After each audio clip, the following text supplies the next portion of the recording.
What's up, Junkies? Welcome back to Culture Junkies Live. I'm your host, Kenshiro. Today, we're going to be talking about canon and its importance to various types of lore, whether it be video game to TV, whether it be comic book to movie, comic books to TV. We'll talk about all of it. Welcome to the show. Glad to be back with you. Hope you all had a great Thanksgiving. Enjoyed a lot of football, a lot of food, a lot of merriment.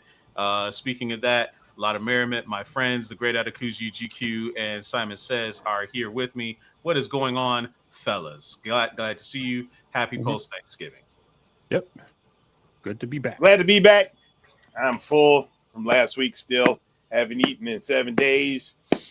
That's a lie. Very delicious. I know it's a lie. It's a complete lie. I had Golden Bowl about 2 hours ago. Oh, of course you did. Of course you did. And probably had a slice of pie in the morning. All right. And there's a slice in the refrigerator that I might eat after the show. Don't know. I don't know how I feel yet. I wouldn't be surprised you went up there and got it and ate it during the show. Like I thought about it, but the Golden Bowl was enough. Did you ever get any whipped cream for the pie, or you just been eating? No, don't need whipped cream. That pie's so good. It's so good. You don't need. And he's right. The pie is amazingly good. I'm very glad that he was able to find it and not get overcharged by that one market or whatever, which will not be named anymore. Yeah. Anymore, because there's no reason for me to go there. It's just funny. It's just funny that you found out that that's how they got their pies. It's like, dude, really? Y'all dirty as hell, man. Wasn't even making the pies. At all. They were passing it off. Reselling them. Just reselling them boys. It's crazy. Get that box ready. Exactly. That is fucking crazy. What's up? It is what it is. Yeah. What's up to the other Steve? Glad to see you, sir. Hope you had a great holiday. Obviously, the month of December is now on us. Damn, man, it seems like this year. I don't want to say it seemed like it just started, but it does seem like it has gone by pretty fast. We haven't necessarily had a lot of great things really this year. I mean, we've had a few. This year sucked for a lot of reasons. That's true. Mm-hmm. There's genre entertainment wise, it's kind of sucked. Video game wise, it's kind of sucked. Anime, it's been kind of all right. Comic books, it's been But speaking of TV shows, obviously, new show came out this week was The Skeleton Crew on Disney Plus. 2 episodes are out. I watched the second episode yesterday, first episode on Tuesday. I think Dido, you and I are the only ones that watched it, right? I think so. I didn't. Let's see. I forget when I went to bed. I watched it today. So it's yesterday, the day before, Monday. Found out about it when I was going to bed, and I was like, crap! I could have been watching that instead of the anime I was watching. Even though the anime I was watching is pretty decent. What were you watching? What was the anime? I think it's called The Failure is So Strong or some shit like that. I forgot. Some super long-winded name. Mm-hmm. It can't never be nothing simple, right? There's got to be some super long-winded whole paragraph name. Is it The Failure, the Healer, or something like that? No, it's here, I can pull it up real quick. It's called It's a full sentence in a paragraph. Yeah, it's a paragraph. It's a paragraph for a title. It said the banished former hero lives as he pleases. That's what it is. Oh, I was watching that. Yeah, it was not bad. But anyway, I woke up in the morning. I was up early. I said I ain't got to be to work. I didn't have to leave the house for about 2 hours. Let me sit here and watch this. And I watched both episodes, and I was 100% pleased in what I saw. I thought it was fun. I thought it asked some questions that I really want to know what's going on, especially what the heck is so important about this planet that, you guys will find out if you haven't watched it. Yeah. And it does have a certain feeling, like the reviewers that I watched it says it has feels of the Goonies, Explorers, and a little bit of like Flight of the Navigator, which you can kind of feel. It was. I liked it. Flight of the Navigator vibes. That's fall into a ravine. Do you remember Flight of the Navigator? He was looking for his dog. He fell into a ravine. He woke up. He woke up in the future, but he was taken by a spaceship. Mm-hmm. The kid, they find the fucking fake spaceship in a ravine, and then they kind of 100%. I hadn't thought about the correlation between that and Flight of the Navigator, but Yeah. you're 100% right. Yeah, they're pulling from a lot of stuff. Yeah, I mean, again, like you said, there's a lot of things to really like about the show. It's very lighthearted. I love Neil, the little. Yeah, Neil. I don't know. I really want to know what his race's name. Yeah, is. because it's not Max Rebo. People thought he was the same as Max Rebo, and he's not. Yeah. So but Wim as a character, I don't know, man. He's Mikey. He's 100% fucking Mikey from the Goonies. He Mikey, is the fucking dream. Nope. Mikey was like, "There's more to this. There's more. We gotta do. And he's the same way. He's trying to prove people right. That boy got impulse control problems, though. I'm telling you, he got some impulse control problems. But yeah, there's a lot to like about it. I can't wait to see more. Not really much to talk about that because there is only 2 episodes. I don't even know how many episodes are left in the season. Did y'all know that this past Monday was the series finale of Superman and Lois, which put a fine bow on the Arrowverse and DC on the CW? I'm probably the only one that watched it. I'm probably the only one that actually really cared.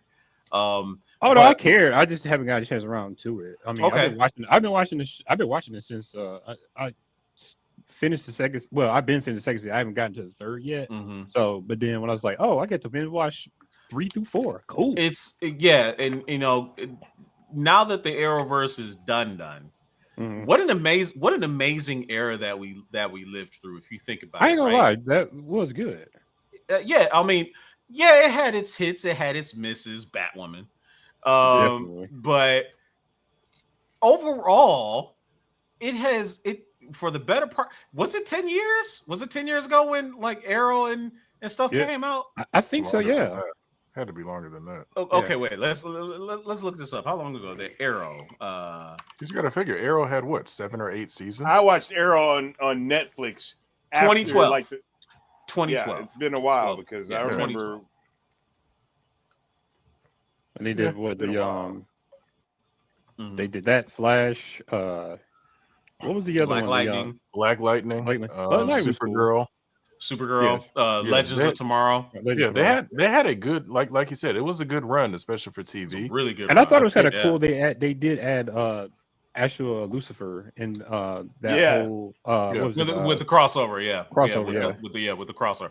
Yeah, it had a lot of potential, and funny thing is, it was basically everything that their films could have been. Exactly, and it was just.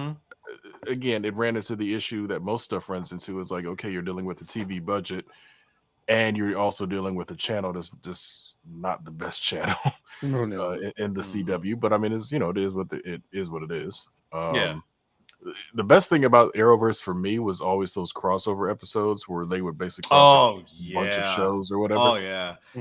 No, wait. Are you saying the single crossovers, or are you talking about the main event crossovers? No, the event crossovers. Okay. The event crossovers were really, again, it was very much doing what the MCU was doing, but on TV, and it was handled really well. Really, so it's just it's like okay, if y'all can do it here, what's going on with your movies? Look, they did it so well though. They did put the movie Flash into the TV show. That was before the piece.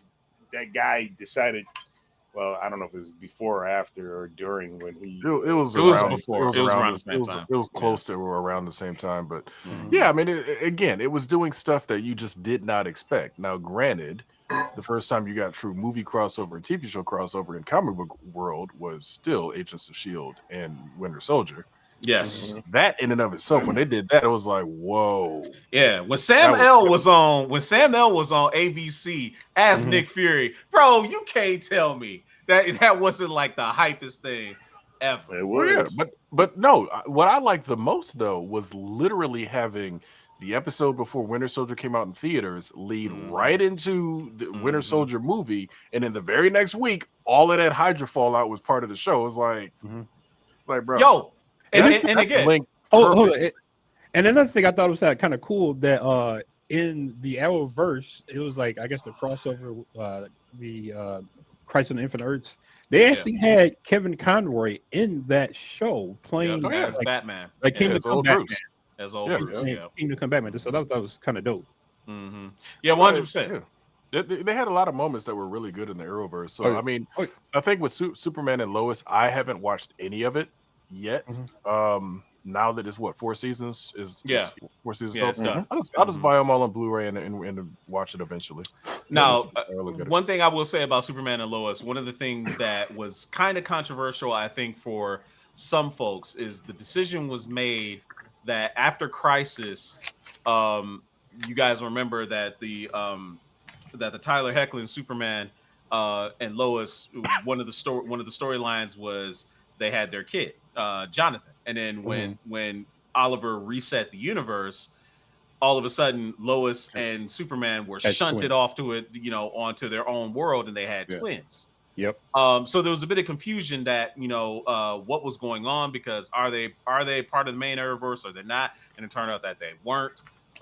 They were on their own little world, and honestly, I lament that, but at the same time, I acknowledge that it probably helped the show to be disconnected from the larger Arrowverse, because they knew that the other shows had winded down. They probably weren't going to be able to get a lot of those stars like Grant Gustin and some of the other people to cross over and be a part of that show. So they made the decision kind of just to say, hey, we're going to let this just be its own thing. We're going to put it its own thing, and then we can treat the stories and have them more isolated and treat them with more care. And it actually worked really well.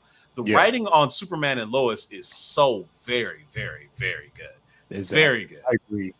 Yeah, I mean, that's very similar to what they did with Supergirl, though. Supergirl was kept away from Flash. Yeah, as a whole nother Earth, basically. At first. But I don't think the writing on Supergirl was ever as strong as it is on Superman and Lois. No. Again, they were still in the middle of that whole problem of, we can't say Superman. I'm like, you own the character.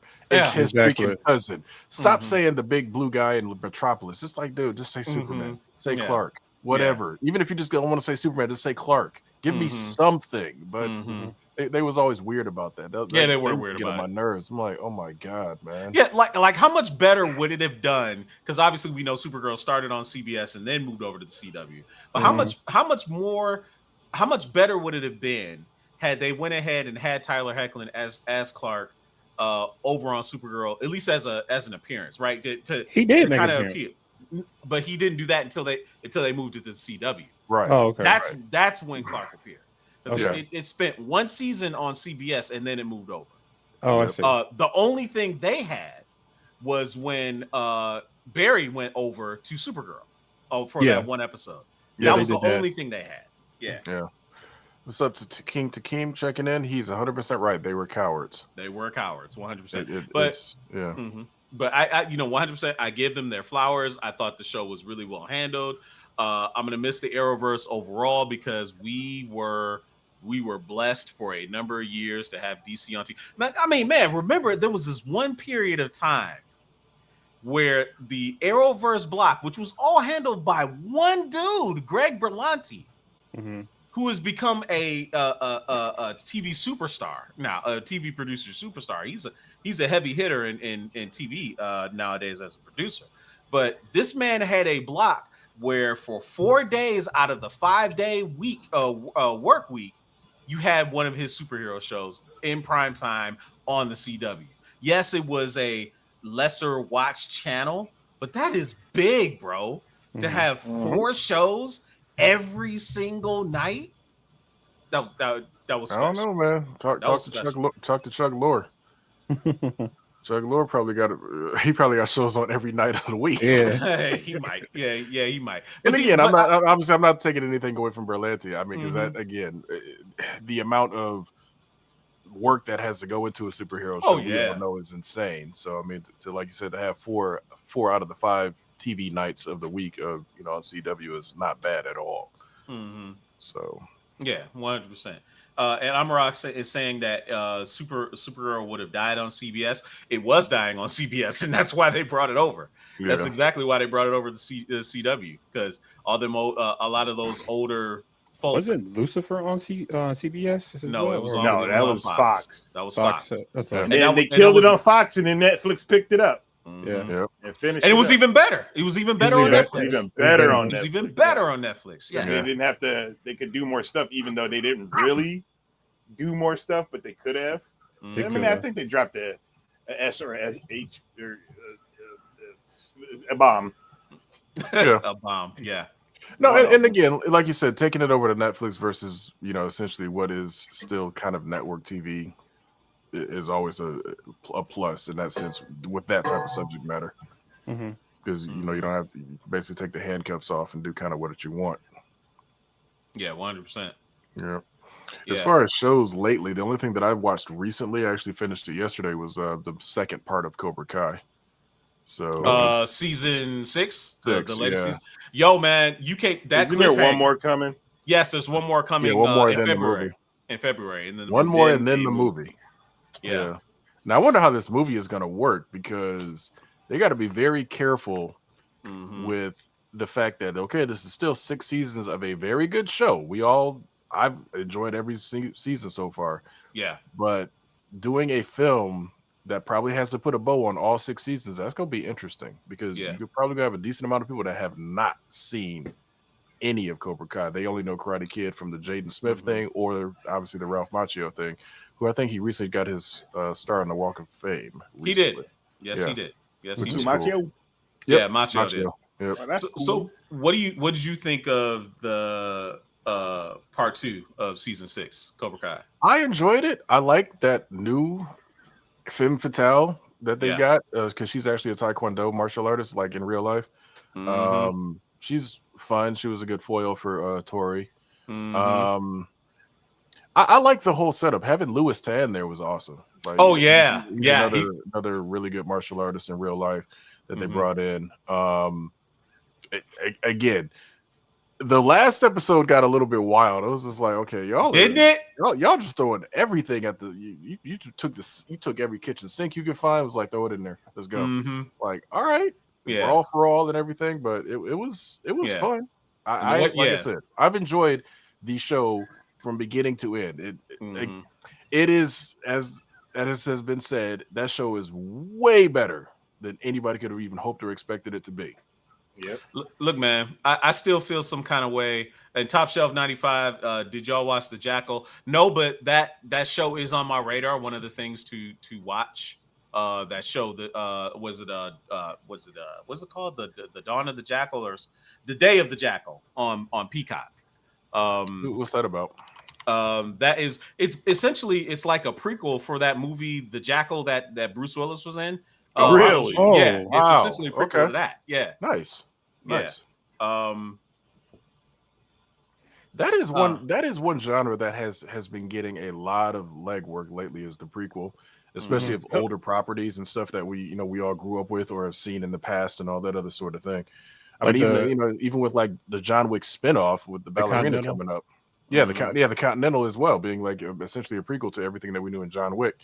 So I mean, it's interesting to see how a lot of storytelling is going that way, especially with being able to do streaming, where it's like, okay, you don't necessarily have to put a whole movie out, or in the sense of now this one obviously sounds like it's a series, but you're able to do like these one-off streaming films or whatever, instead of having to worry about big budget box office and all that other sort of thing. So that'd be kind of interesting. So to clear it up, essentially it is a adaptation of the novel The Day of the Jackal, which I believe still there was a film adaptation, The Jackal, in 1997, it's starring Bruce Willis, so it is still related to that. And Top Shelf says the cinematography and storytelling are top notch, so that's his recommendation. So if y'all don't like it, blame Top Shelf. Yeah, well, no, and it stars Eddie Redmayne and Lashana Lynch. Nice. Two very good stars, very good actors. I think it is on my list of things definitely to check out 1000%. Getting back to what we were talking about before, as far as with Cobra Kai, I very much am like you. I enjoyed season 6. I like part 2 better than like part 1. Louis Tan has been very good. The cliffhanger that they left on was like, oh damn, that's kind of crazy. Yeah, they went way farther than I expected. Way further. So that was pretty cool. Yeah, I can't wait to see how they resolve that. So we'll move along to that one. Now, what brought us out today to what we wanted to talk about today was there's an article. Obviously, it's for those of you out there that don't know. Tomorrow is December 5th. Not only does this does it launch the DC Studios universe, but it is the release of Creature Commandos on Max, which is an animated TV series that is the official launch of the DC Studios James Gunn universe, continuity-wise. It's not the first thing in it, but it's kind of like the first product in it. And there's been some discussions leading up to it, and James Gunn started talking about continuity or continuity / canon. And in a recent article that IGN just had that came out, I believe today, he posited a theory that does canon actually even really matter? And I kind of want to just read you guys an excerpt from a couple of excerpts from what he said. First and foremost,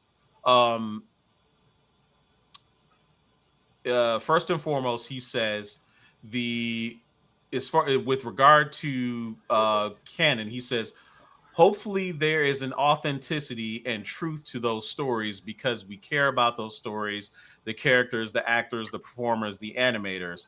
They all care about these stories, but it's not real. And to go on, he further says, so what's canon can really be whatever you want to be canon. If you want to pretend that Greedo from Star Wars and Batman go on adventures together, you can pretend that Greedo and Batman go on adventures together. That can be your canon. And to me, that kind of struck me and stuck with me because a lot of people feel a lot of certain ways about canon. And I kind of wanted to ask you guys, generally, what's your feelings on canon? Do you feel like it's important? Do you feel like it's not as important? Do you feel like some aspects of it are important? Or do you like it just being kind of loosey-goosey, anything goes type deal? I feel it matters. I feel that you can't, if you're going to tell a story and you're going to build a universe and you're going to essentially set forth rules about how that universe works and how the characters in that universe are essentially handled, saying that, you can have your own version of canon basically means that it's like, okay, either you're telling a story or you're not. Like when you have people that are like, yo, this Disney Star Wars is not canon. It's like, okay, yes, it is. Disney owns Star Wars.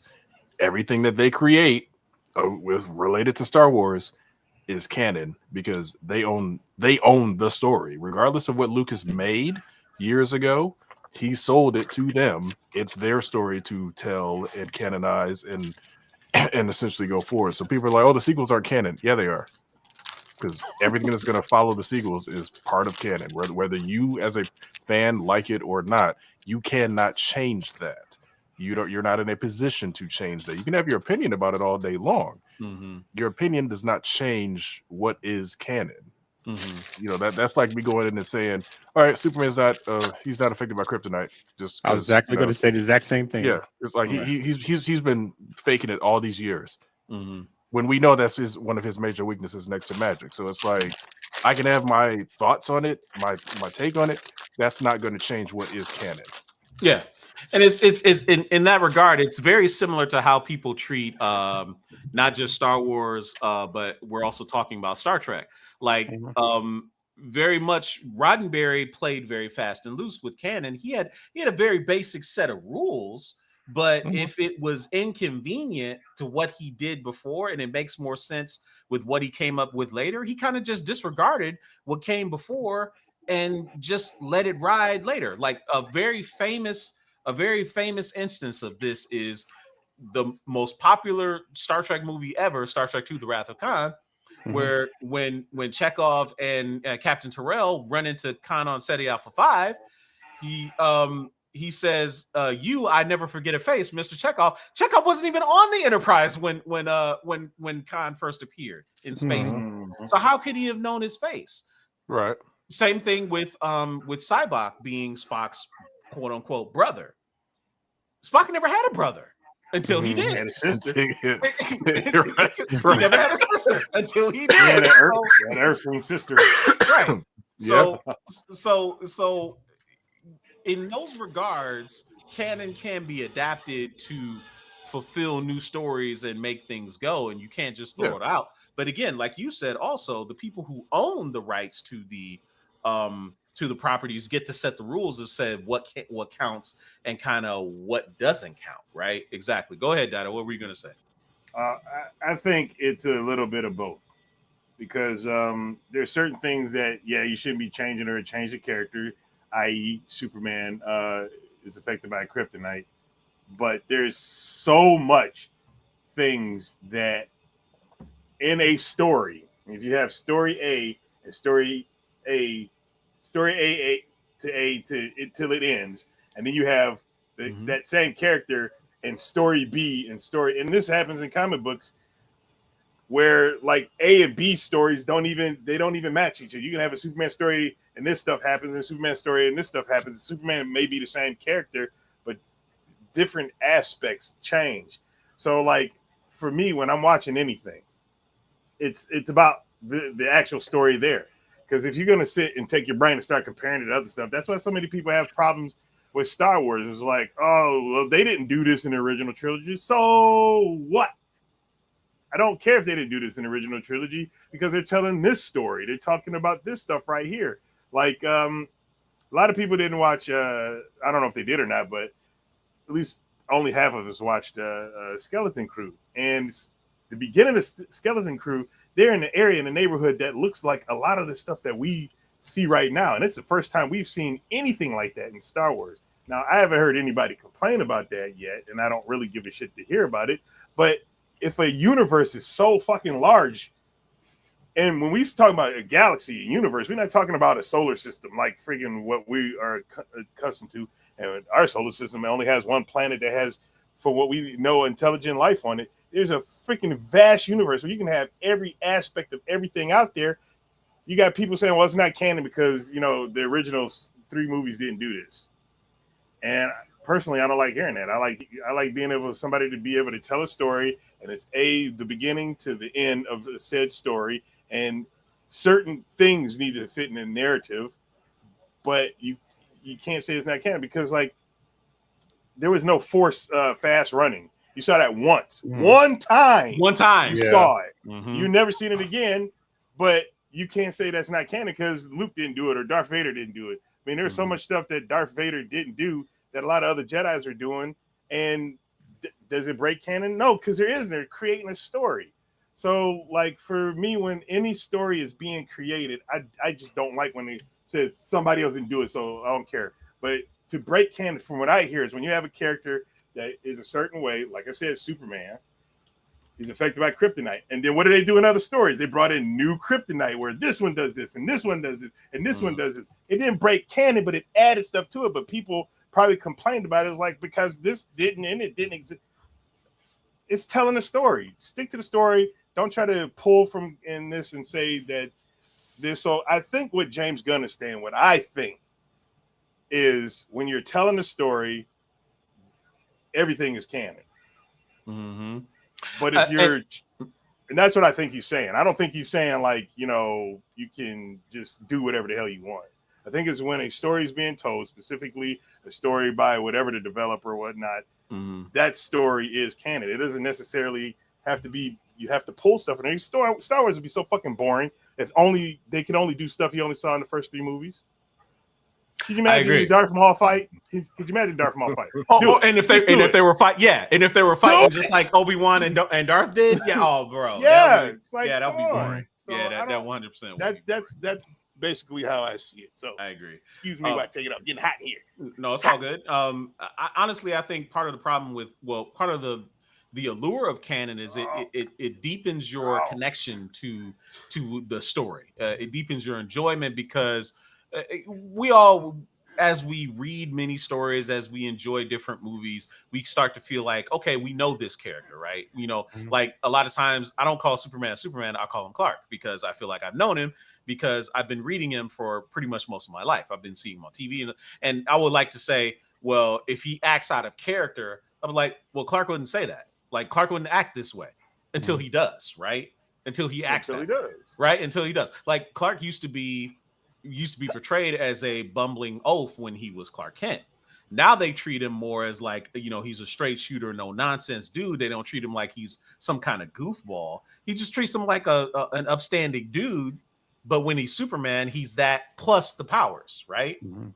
Or like when you look at Batman, when Batman used to be, you know, this campy, you know, hey, you know, think clean thoughts, chum, or, you know, have the shark repellent bat spray, all this other kind of stuff. And then they turned him into, you know, he was that until he wasn't, until they turned him into like a brooding, he wasn't, you know, a maniac, right?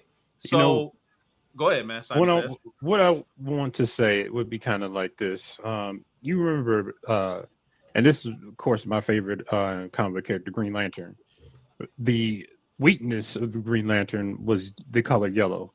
That was canon, but it never made any sense whatsoever to why it was, you know, yellow, that he had a weakness to it.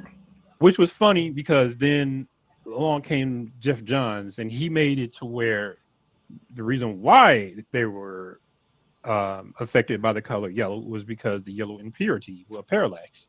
That made a hell of a lot more sense than that whole like, oh yeah, your ring works. It's like the most powerful weapon in the entire universe, except anything that's the color of yellow. It has no effect over.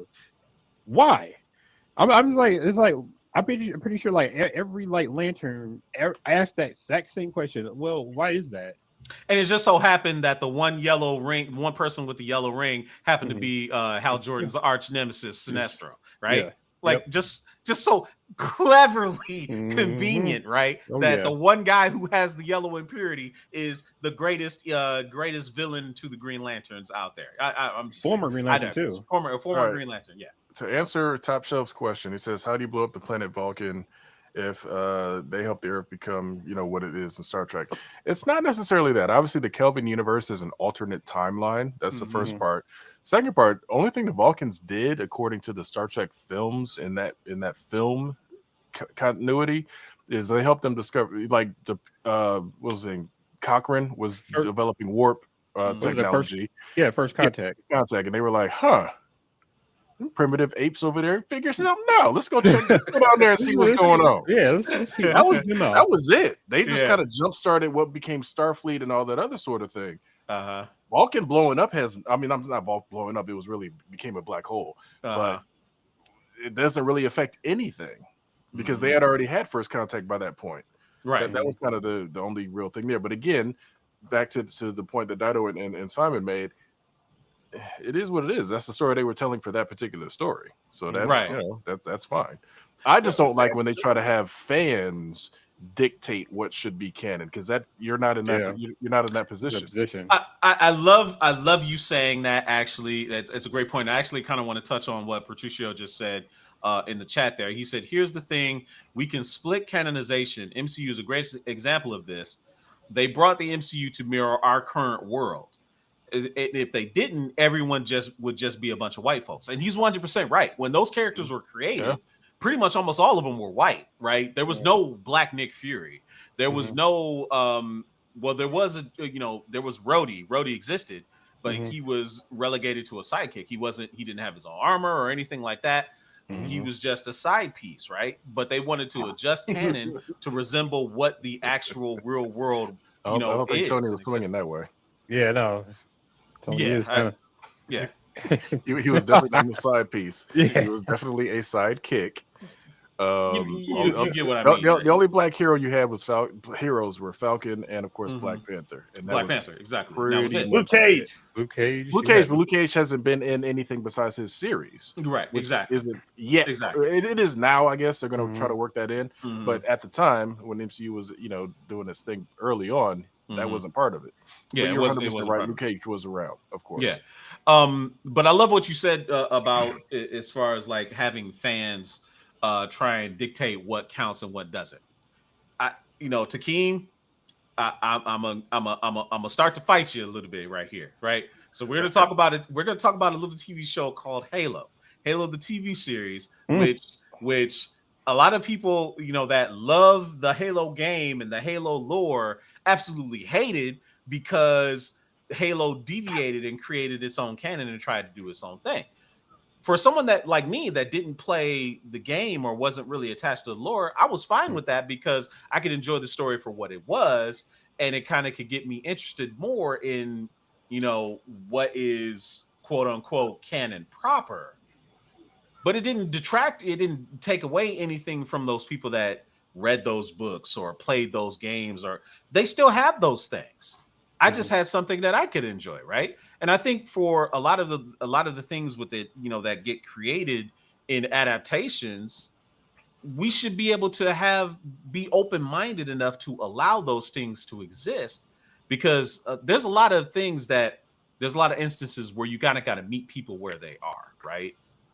Not everybody wants to play Halo to get the lore. Not everybody wants to buy a book, a Star Wars, novelization to get a deeper understanding of, the Jedi history or the conflict between the Yuuzhan Vong and, stuff like that, things that do or do not count anymore. Right. They kind of want to enjoy what they want to enjoy. So let that be what it's going to be. And don't try and gatekeep other people from enjoying things that they do enjoy just because it doesn't vibe with what you personally experienced before. To his point, though, Top Shelf is saying, but the show is made off of the fan base.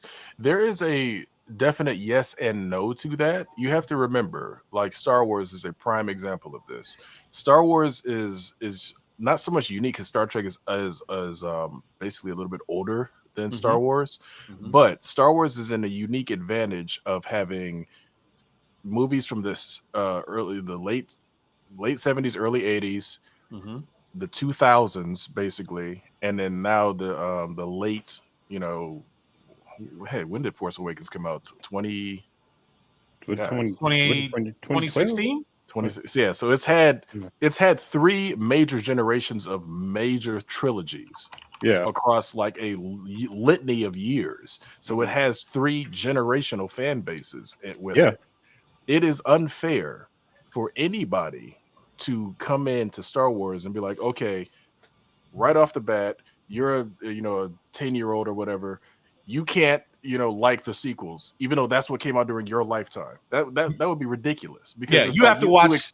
To expect a 10-year-old to have the same love, affection, and no, they can have the curiosity about it all day long. Sure. But they clearly did not grow up with this.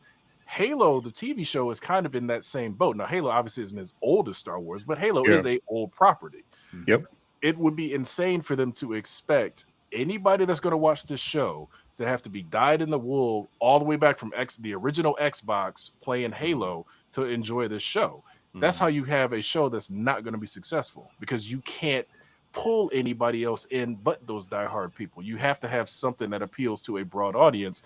Otherwise, it ain't going to sell. I guarantee you, every single production company, studio, whatever out there is like, what type of audience you gonna pull for me? Because if you're saying you're just gonna pull people that played the original Halo on Xbox, that ain't gonna work. That ain't enough. Yeah, you're not generating new people. You're not no new interest or anything like that, right? So to your point, you're expecting to say, okay, for a new kid that wants to come into Star Wars, you can't watch anything that Disney produced. You have to watch this movie that was made 50 years ago.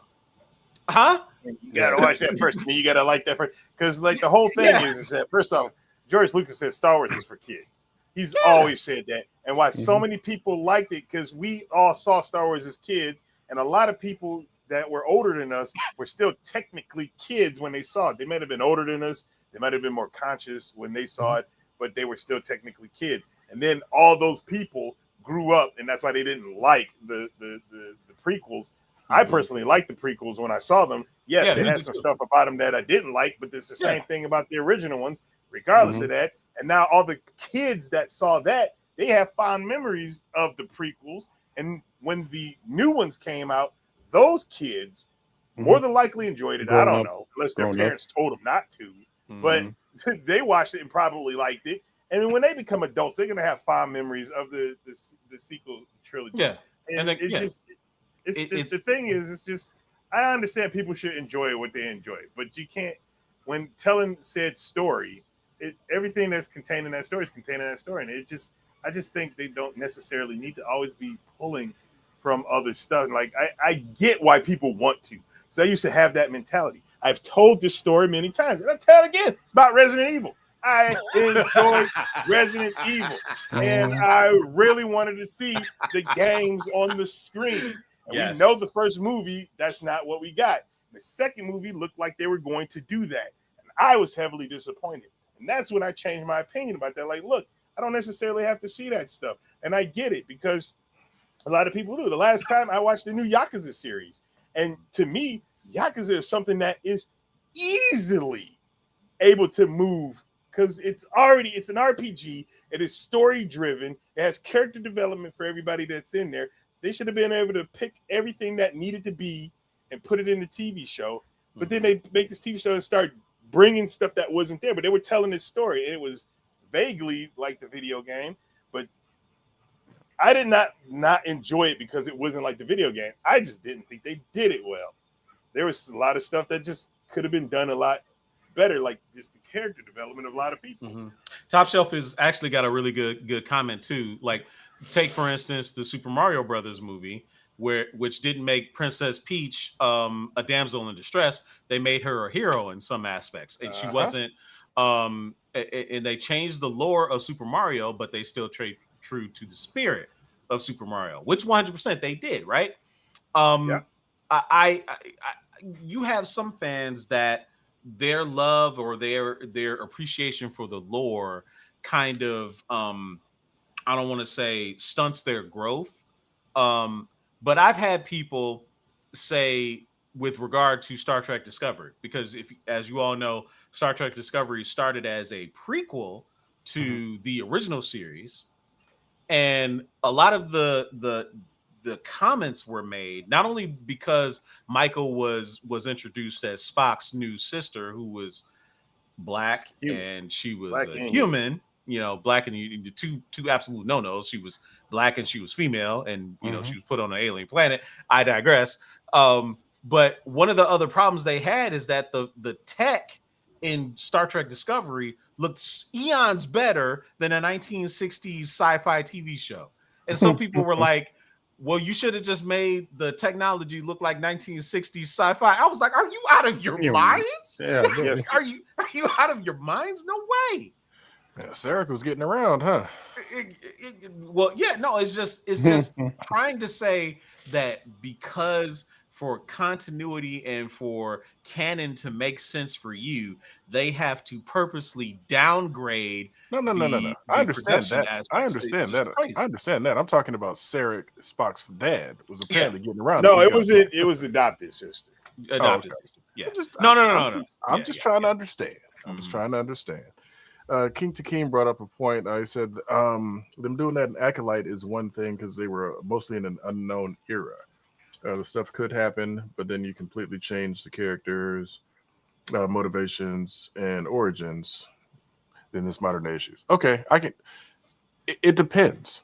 It depends because let's go back to the prime example of one of the early comic book success movies, Spider-Man. Yeah. First thing they changed right off the bat was the type of spider that bit him. Yeah, it was not a radioactive spider. Because guess what? We ain't in the 60s no more when nuclear was the big scare and all that other sort of thing. A genetically enhanced spider made way more sense in the modern era. So did organic webbing too. Yeah, exactly. There's certain things that just make more sense, regardless of what the original book was written. that make more sense for modern era. I think that's what I like most about the MCU is they understand, yes, there's stuff that's going to basically be the same. Captain America was experimented on back in the 40s. Yeah. So guess what? He's going to be experimented on, super soldier serum, all that same thing. Fine. Cool. They kind of like, not, I'm sorry, I didn't mean to interrupt. But say for Bruce Banner, they kind of changed that because like how they did it, they kind of I think they went back to like the whole like the TV series with that. Yes. Because like come on, you really think I mean that's the one thing the last thing they want to do is like show kids somebody getting blown up and exposed gamma radiation. That'd be the last gamma thing. bomb, right? Yeah, it's like, oh yeah, gamma bomb, and he survived it. I know kids would be like, how the fuck did he survive that? Exactly. Yeah. Exactly. Yeah, I mean, it again, a lot of the changes that they made were fine. I had zero problem with them. I liked, what they did. I mean, again, they made Thor interesting to me. That was something that for the longest time I knew of Thor, obviously. Never read any of his books. He was just boring to me. They made Thor interesting. So it's like, I don't mind when they make changes to stuff, to Dido's point, to tell a particular story. That's cool. I'll do that all day long. It's just when the fans get in there and think they have ownership and it's like, okay, this has to be told this way. It's like, unless they tapped you and said, hey, write this for us, you kind of don't. You just say you get to sit there and enjoy it and watch it and critique it if you want, but you can't say it's bad because XYZ when it relates to canon, because it's like the canon is in their hands. Could you even imagine if they decided to go to the whole Stan Lee version of Thor? We had the cane, he had to strike it down. Could you imagine? And they had a nod to that in Ragnarok. Yeah, they did. Well, no, they had that on what's the name? And was it with the Donald Blake, the name tag? No. I understand they had the name tag and that was the fake identity. But yeah, I know you're talking about. But I'm saying the transformation nod was in Ragnarok. Yeah. When but I thought, but yo, man, that would have been hilarious. Oh yeah, absolutely. Because that was again back then. That was a very creative way to depower this guy, who was basically a literal god. Yeah. So to bring it down to he's on Earth now, it's like, nah, bro. Unless you holding on to that hammer or that staff, what was it? If he loses the hammer, grip of it for 30 for a certain length of time, 30 minutes. He will revert. Yeah, he will revert back. That's hilarious. So I wanted to address something that Takima said. He was saying something about that's to follow with his earlier comment. He was saying that's what happened to Willow. Now with Willow, what they tried to do is they didn't necessarily try to modernize Willow. They did introduce themes that were more modern day themes, like with regard to sexuality and stuff like that. Where Willow went wrong was, number one, the writing was just bad.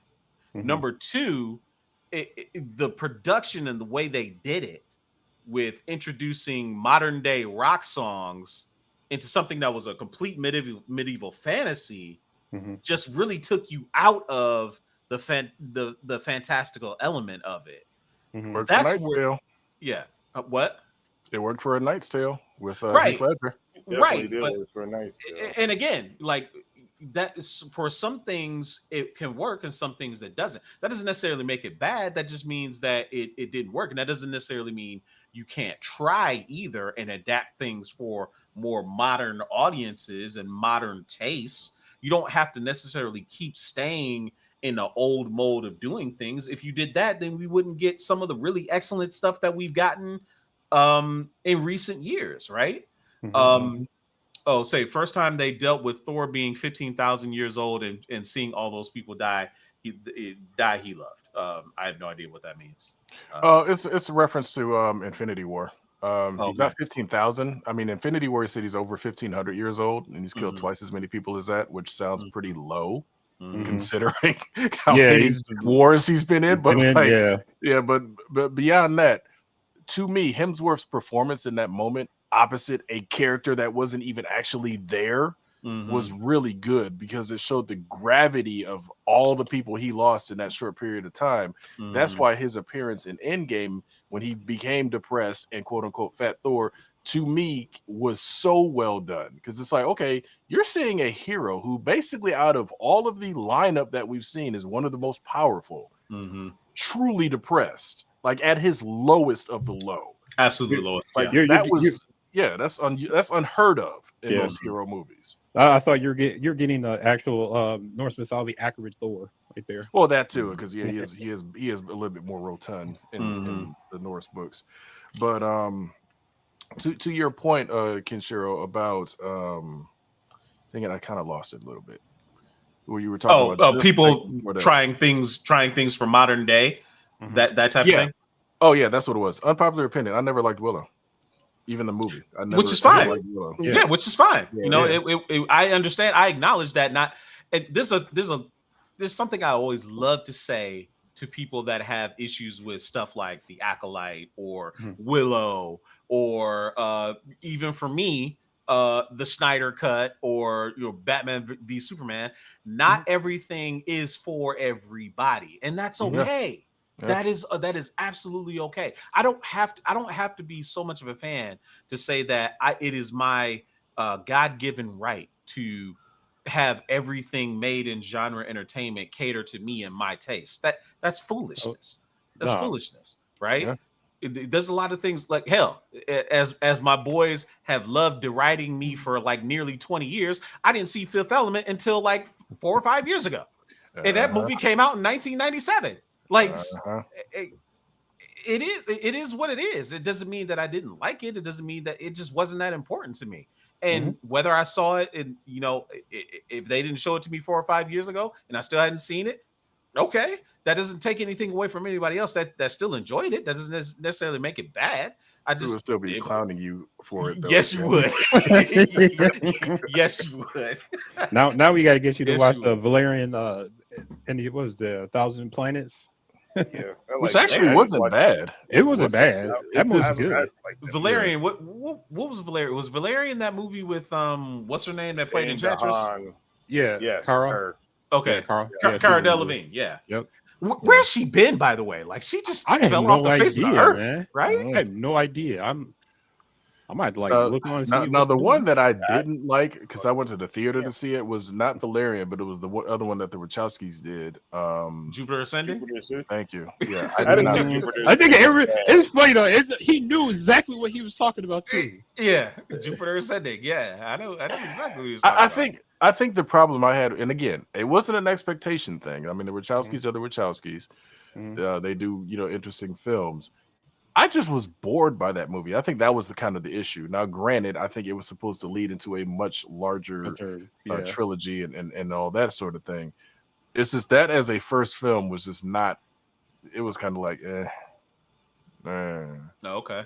So. Takeem says, "I just want competent storytelling." Well, everybody wants competent storytelling, but that's in the eye of the beholder in a lot of cases, man.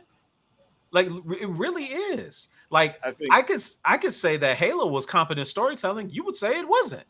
I think a lot of people is their expectations, because they think when saying something is competent, is like almost every storytelling is competent. And I'm gonna tell you something.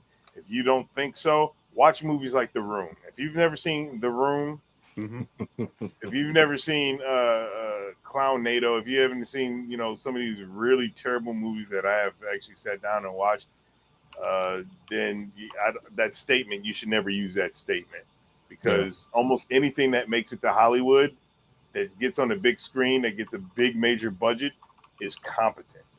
Hell, man, we sat through and watched House of the Dead. Yeah, well, and bro, almost. I didn't say everything. I said almost.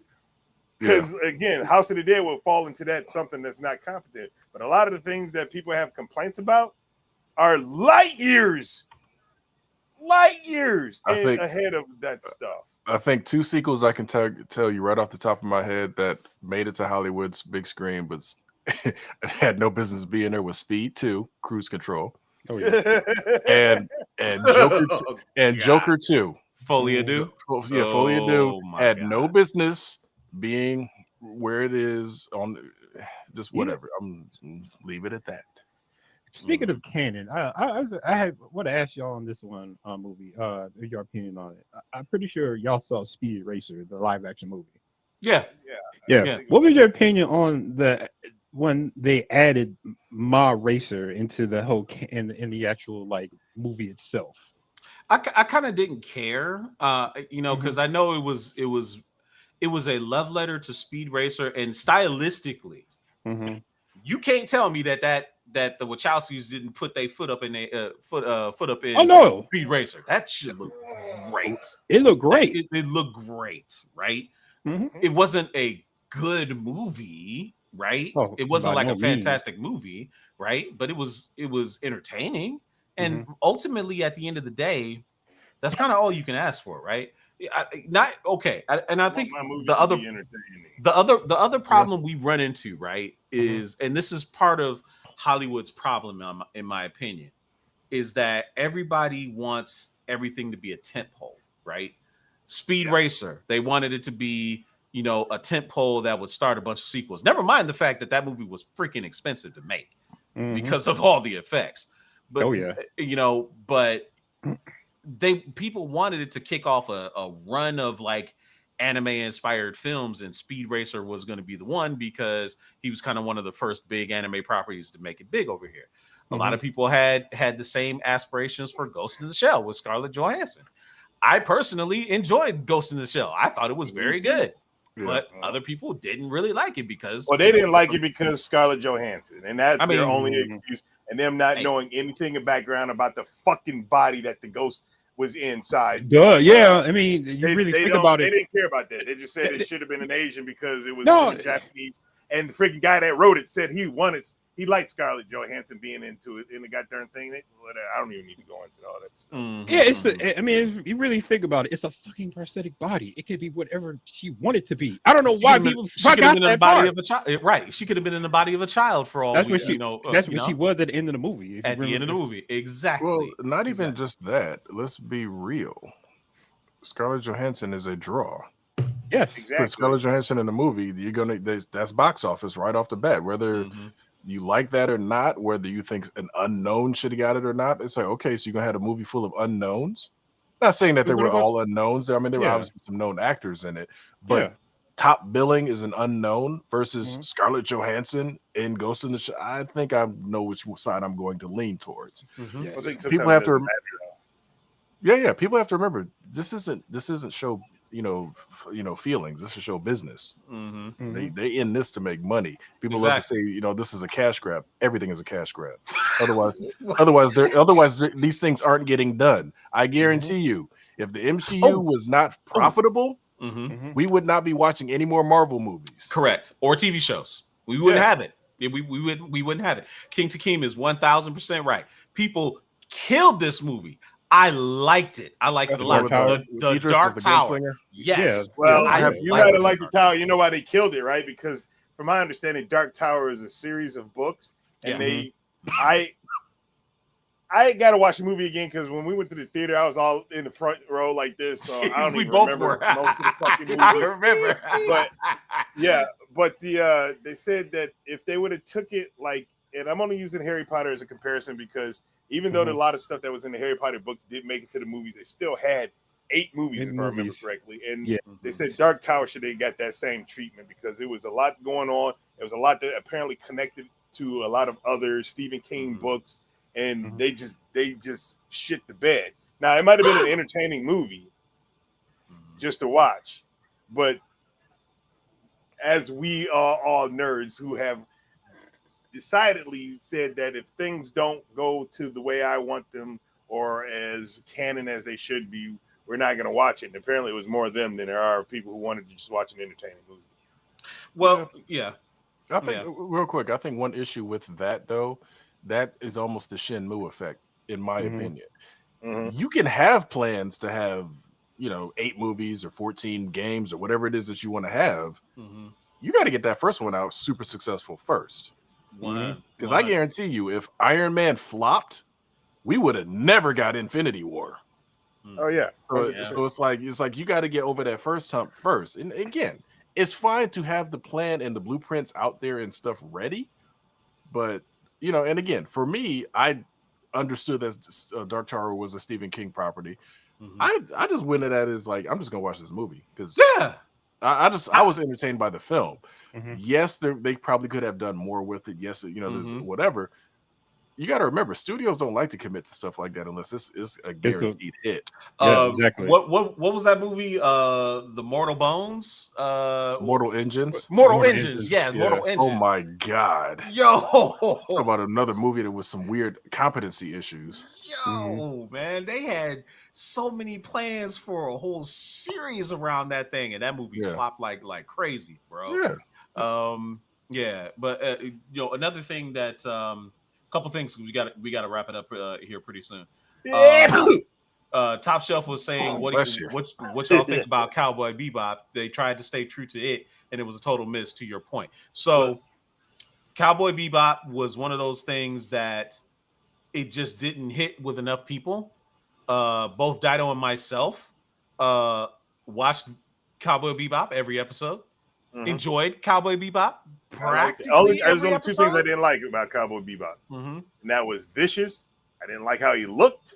I think they could have got a character, or they could have made him in a way, because I just didn't like how he looked. And when Ed showed up, I was like, "Oh my god!"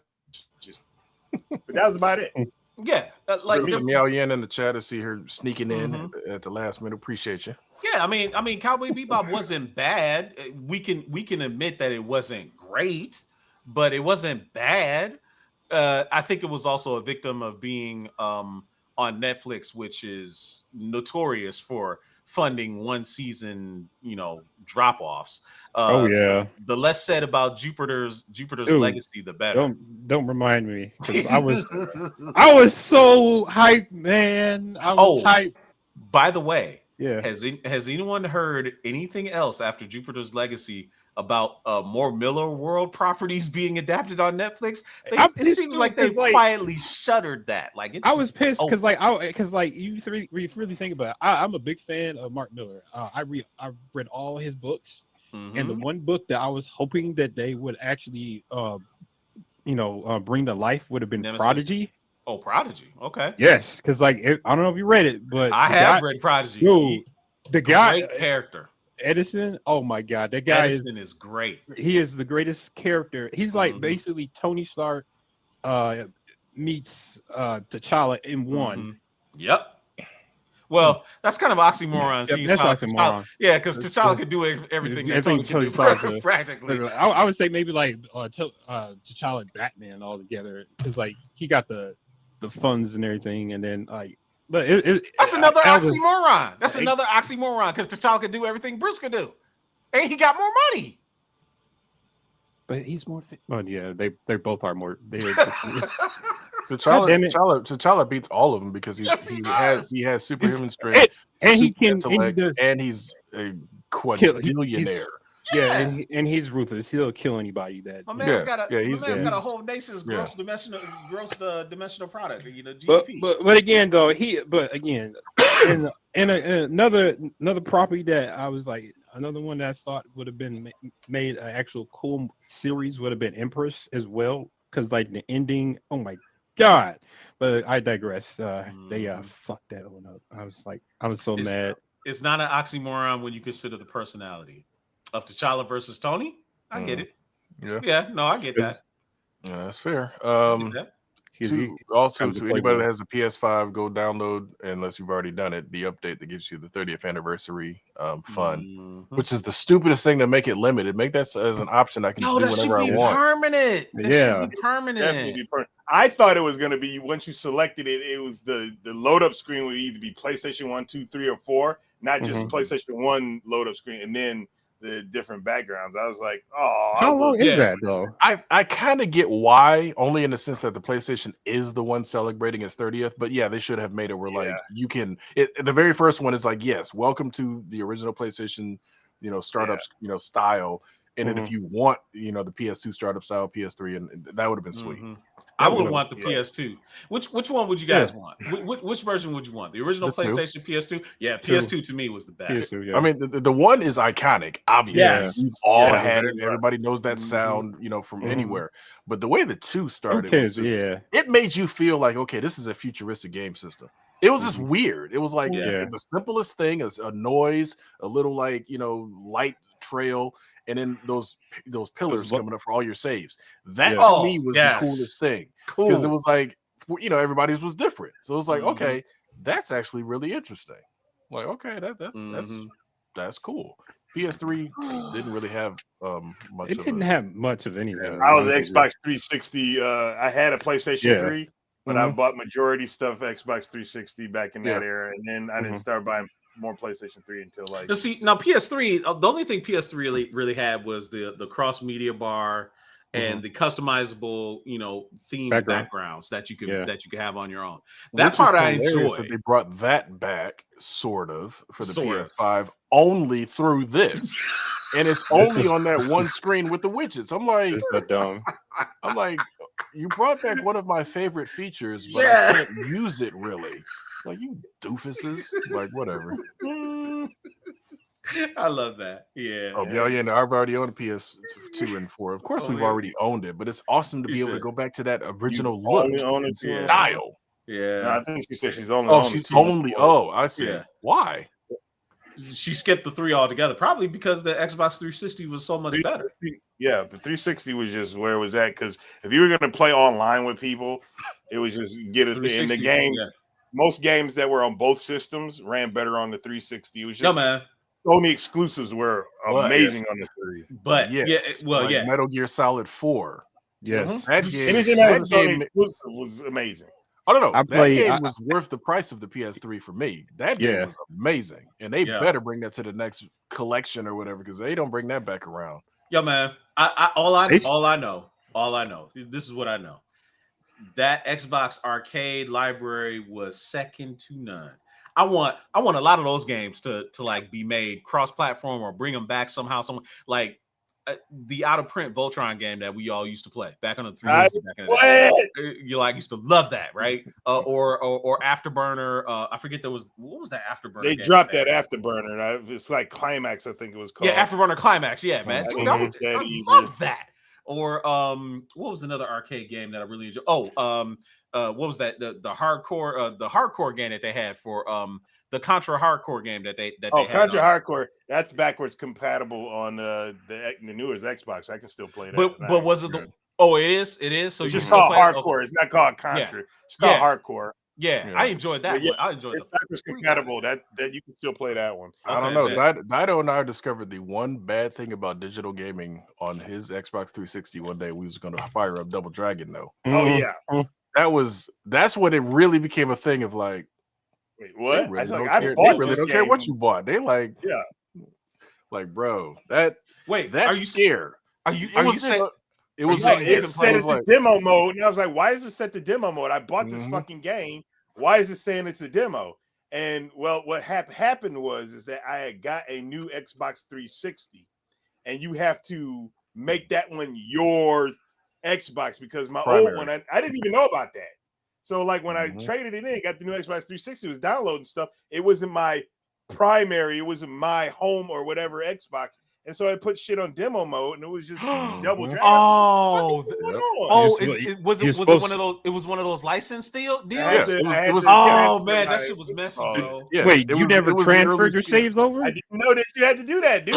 We're coming from PlayStation 2. You pop a fucking disc in, and you go. No, that's man. it. I knew about that day one. I didn't know about that. I had bought back in the day. I was a big like myself and Sev, we used to play Pinball FX. So I had bought every single Pinball FX table, right?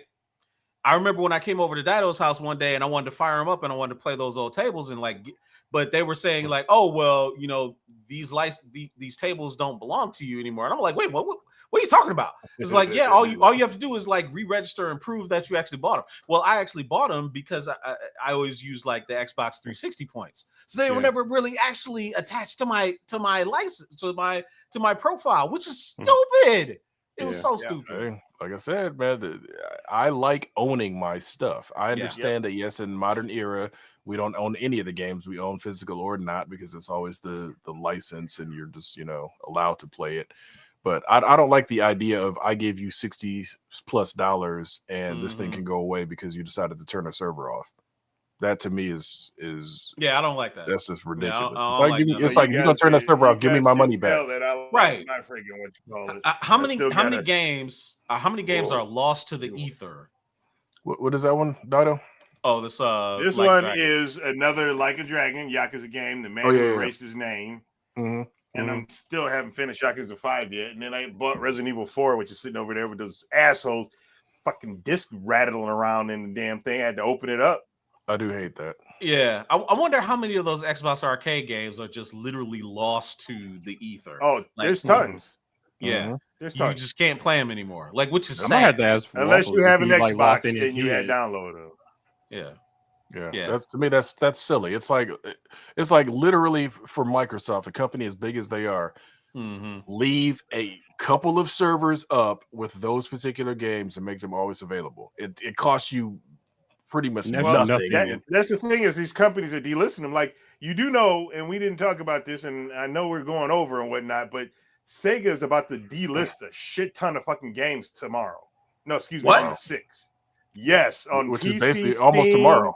Xbox, the Series X and PlayStation 4, whatever. The Genesis collection is getting delisted. I heard about that. Yeah. Wow. Jet Set Radio's getting delisted. There's just tons, and I'm talking about from Steam.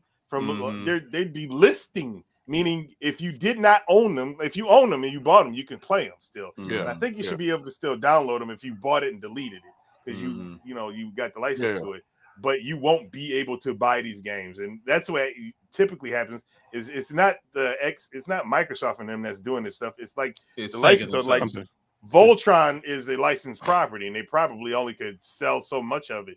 But like Afterburner Climax is also Sega, and that game apparently, unfortunately, died with the Xbox 360 because if you didn't buy it, you can't now. Wow, that's silly. I mean, and again, I get it. It's like, yes, things do and licenses go away and all that other sort of thing, but it's like Sega still owes us this new Crazy Taxi and other stuff they've been talking about for over a year and a half. So stop delisting we're stuff. Gonna get some announcement. Yeah, they did announce it in the last gaming show or whatnot, or supposed E3 announcement when they did that. So I'll wait to see. Time to start buying some handheld emulators. Yes. Well, here's the thing: it's like these emulators, like this Ken Hank one. It's emulating a game, which I own this game, so I can pull it off the fucking shelf. But they didn't. They took shit out to compress it. So everything that's PlayStation has no sound. Has no music. It has sound. They took out opening movies. They took out all that stuff to try to save space. So that's why. So it's the game experience, but not fully the game experience. Yeah. So wait, you got to remember, Toshinden was one of those games I believe that had was Red Book Audio. Red Book Audio, yeah. And but it was also a game that was small enough where the fight that you were playing would load. Yeah. You could take the disc out, put a music CD in, and have that be your background music. Yes, you could. Yeah. Ridge Racer especially. I used to play Ridge Racer all the time. Man. Part 3, dog. Dude, Part 3. You know about Part 3. I love Ridge Racer Type 4. Type 4 was my favorite one. Type 4 was really well done. The memories of Red Book Audio, man. Just being able to take that Tobal number 1 into your Sony Walkman and then just I bought the soundtrack of that. Yeah. So good. Anyway, y'all, we've run over by about 12 minutes. We hope you really enjoyed the show. Great conversation, great topic. We hope that you enjoyed being here. We enjoyed entertaining you. Hope you will come back next week, 9 p.m. Eastern, 8 Central, for another great episode of Culture Junkies Live. For my friends, the great Atakuji, Simon Says, and GQ, I'm sure we'll see you guys next week. Hope you have a great one. Peace out. Bye, everybody. Good night.